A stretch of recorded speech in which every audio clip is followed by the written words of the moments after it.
তাবিজের বিষয়ে আমরা যে মতটিকে সবচেয়ে বেশি শক্তিশালী এবং বিশুদ্ধ মনে করি দলিলের দিক থেকে, সেটি হলো যদি কোরআনে কারিমের কোনো আয়াত দিয়ে তাবিজ লেখা হয়, হাদিসে বর্ণিত কোনো দোয়া লেখা হয়, বিশেষ করে কোরআনে কারিমের কোনো আয়াত যদি লেখা হয়, তাহলে সেক্ষেত্রে এই তাবিজ মানুষের শরীরে ধারণ যদি কেউ করে এবং তার বিশ্বাস যদি থাকে যে আল্লাহ রাব্বুল আলামিন মূল আরোগ্যদাতা, আল্লাহর কালাম, এটির মাধ্যমে আমি আরোগ্য লাভের চেষ্টা করছি, আশা করছি শুধুমাত্র, তাহলে সেক্ষেত্রে এই তাবিজকে ইমাম ইবনে তাইমিয়া রাহিমাহুল্লাহ সহ অনেক উলামা ইকরাম জায়েজ বলেছেন। এটিকে আমরা জায়েজ মনে করি।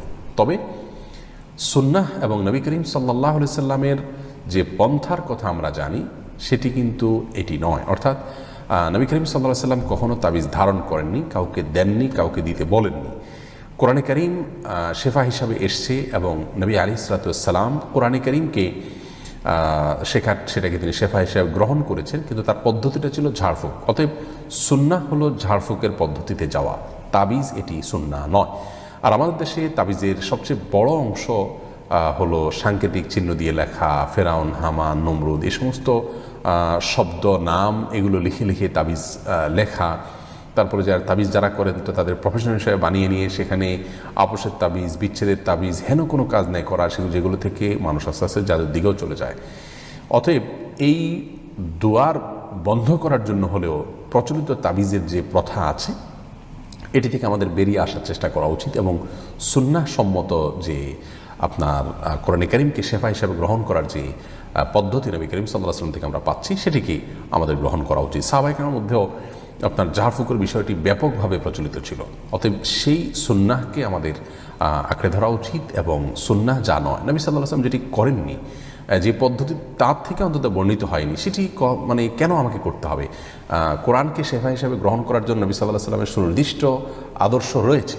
অতএব সেটিকে গ্রহণ করাই হলো নিরাপদ। আর দ্বিতীয়ত হলো তাবিজের মাধ্যমে জায়েজ তাবিজের ফাঁক দিয়ে জায়েজ তাবিজ যদি 5% হয় বা 10% হয়, আর 90% হলো নাজায়েজ এবং হারাম তাবিজ, শিরকপূর্ণ তাবিজ। সেরকম তাবিজগুলো ধারণ করলে সেটি শিরকের গুনাহ হবে, যেমনটি নবী সাল্লাল্লাহু আলাইহি ওয়াসাল্লাম তার হাদিসে বিভিন্নভাবে বলেছেন।